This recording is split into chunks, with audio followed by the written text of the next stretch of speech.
अनंत सागर महासमुद्रे मग्नान्यासम अभ्युदर वासुदेव अनंत रूपे विनोयोजिताम महानंत रूपाय नमो नमस्ते। ओम अनंताय नमः। सभी भक्तों को अनंत चतुर्दशी पर्व की हार्दिक शुभकामनाएं। शास्त्रों में अनंत चतुर्दशी का विधान बहुत अधिक है। माना जाता है कि इस दिन व्रत करने से सभी दुखों से मुक्ति मिलती है। इस दिन भगवान विष्णु के अनंत स्वरूप की पूजा होती है, जो भक्तों को अनंत पापों से भी मुक्त कराने की शक्ति रखते हैं। इस दिन गणेश चतुर्थी से शुरू हुए गणेश उत्सव भी समाप्त होते हैं। कई लोग 14 सालों तक भगवान अनंत के लिए हर अनंत चतुर्दशी को उपवास रखते हैं। कई लोग अनंत चतुर्दशी को 14 चीजों का दान करते हैं, जैसे 14 फल, 14 तरह के पकवान, 14 के गुड़ा में रुपए आदि। भगवान अनंत के साथ शेष नाग और यमुना की भी पूजा का विधान है। यदि घर में गणेश जी की स्थापना की होती है तो अनंत चतुर्दशी के दिन गणेश विसर्जन किया जाता है। अनंत चतुर्दशी के दिन अन्नदान का बहुत महत्व है। भगवान विष्णु का नाम एक अनंत है। इसका अर्थ है जो सृष्टि के पहले से हो और जिसके अंत का कोई भी ज्ञात ना हो। यह शाश्वत होने का प्रतीक है। इस दिन भगवान विष्णु को समर्पित करते हुए उपवास रखते हैं। कई जगहों पर हल्दी के 14 गांठों की एक माला बनाई जाती है। माना जाता है कि ये 14 गांठ भगवान श्री विष्णु की ओर से बनाए गए 14 लोकों का प्रतीक है। इस माला को अनंत कहते हैं। इस पर भगवान विष्णु के दिव्य मंत्रों का जाप किया जाता है।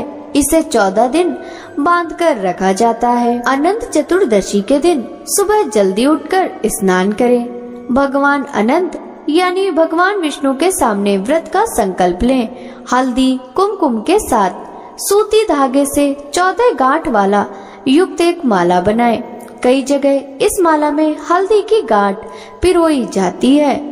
भगवान विष्णु को फल फूल अर्पित करें। सुबह से शाम तक व्रत धारण करें। अनंत चतुर्दशी की कथा पढ़ें। भगवान विष्णु की कृपा के लिए 14 चीजों का दान अवश्य करें। सूर्य देव को भी जल अर्पित करें। इसके बाद एक चौकी पर लाल या पीला कपड़ा बिछाएं। भगवान विष्णु के साथ माँ लक्ष्मी की प्रतिमा भी स्थापित करें। उनके पास एक कलश भी रखें। परिवार में जितने सदस्य हैं उतनी ही संख्या में विष्णु जी को अनंत रक्षा सूत्र अर्पित करें। इसके बाद विष्णु जी और माँ लक्ष्मी को फल फूल धीप दीप नैवेद्य आदि अर्पित करें। उनकी आरती उतारें। सभी लोगों में प्रसाद वितरण करें। पूजा के बाद पुरुषों को दाएं हाथ और महिलाओं को बाएं हाथ में अनंत रक्षा सूत्र बांधना चाहिए। ओम अनंताय नमः। अनंत चतुर्दशी व्रत कथा। एक बार महाराज युधिष्ठिर ने राजसू यज्ञ किया। उस समय यज्ञ मंडप का निर्माण सुंदर तो था ही, अद्भुत भी था। वह यज्ञ मंडप इतना मनोरम था कि जल व थल की भिन्नता प्रतीत ही नहीं होती थी। जल में स्थल तथा स्थल में जल की भांति प्रतीत होती थी। बहुत सावधानी करने पर भी बहुत से व्यक्ति उस अद्भुत मंडप में धोखा खा चुके थे। एक बार कहीं से टहलते टहलते दुर्योधन भी उस यज्ञ मंडप में आ गया और एक तालाब को स्थल समझकर उसमें गिर गया। द्रौपदी ने यह देखकर अंधों की संतान अंधी कहकर उनका उपहास किया। इससे दुर्योधन चिढ़ गया। यह बात उसके हृदय में बाढ़ समान लगी। उसके मन में द्वेष उत्पन्न हो गया और उसने पांडवों से बदला लेने की ठान ली। उसके मस्तिष्क में उस अपमान का बदला लेने के लिए विचार उपजने लगे। उसका बदला लेने के लिए पांडवों को दूत क्रीड़ा में हराकर उस अपमान का बदला लेने की सोची। उसने पांडवों को जुए में पराजित कर दिया। पराजित होने पर प्रतिज्ञा अनुसार पांडवों को 12 वर्ष के लिए वनवास भोगना पड़ा। वन में रहते हुए पांडव अनेक कष्ट सहते रहे। एक दिन भगवान कृष्ण जब मिलने आए तब युधिष्ठिर ने उनसे अपना दुख कहा और दुख दूर करने का उपाय पूछा। तब श्री कृष्ण ने कहा, हे युधिष्ठिर, तुम विधि पूर्वक अनंत भगवान का व्रत करो। इससे तुम्हारा संकट दूर हो जाएगा और तुम्हारा खोया राज्य पुनः प्राप्त हो जाएगा। इस संदर्भ में श्री कृष्ण ने उन्हें एक कथा सुनाई। प्राचीन काल में सुमंत नाम का एक नेक तपस्वी ब्राह्मण था। उसकी पत्नी का नाम दीक्षा था। उसकी एक परम सुंदरी धर्मपरायण तथा ज्योतिर्मयी कन्या थी जिसका नाम सुशीला था। सुशीला जब बड़ी हुई तो उसकी माता दीक्षा की मृत्यु हो गई। पत्नी के मरने के बाद सुमंत ने कर्कसा नामक स्त्री से दूसरा विवाह कर लिया। सुशीला का विवाह ब्राह्मण सुमंत ने कौंडिन्य ऋषि के साथ कर दिया। विदाई में कुछ देने की बात पर कर्कसा ने दामाद को कुछ ईंटें और पत्थरों के टुकड़े बांध कर दे दिए।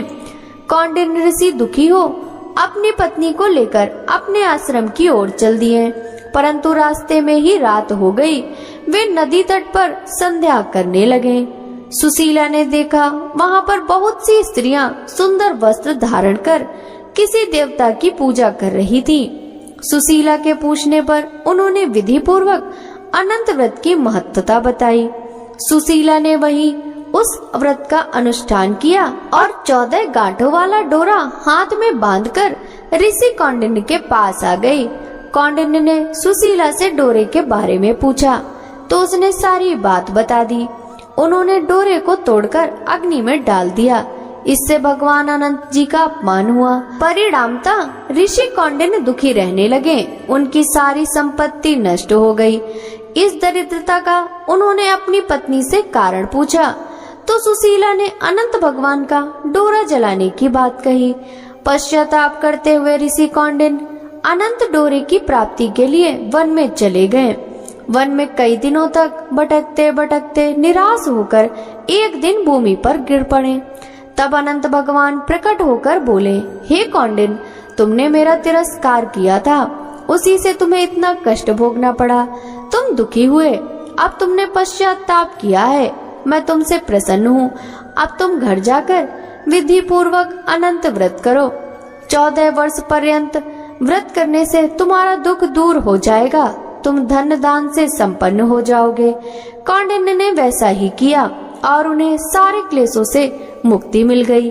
श्री कृष्ण की आज्ञा से युधिष्ठिर ने भी अनंत भगवान का व्रत किया, जिसके प्रभाव से पांडव महाभारत के युद्ध में विजयी हुए तथा चिरकाल तक राज्य करते रहे। बोलिए अनंत भगवान की जय, विष्णु भगवान की जय, श्री कृष्ण चंद्र भगवान की जय।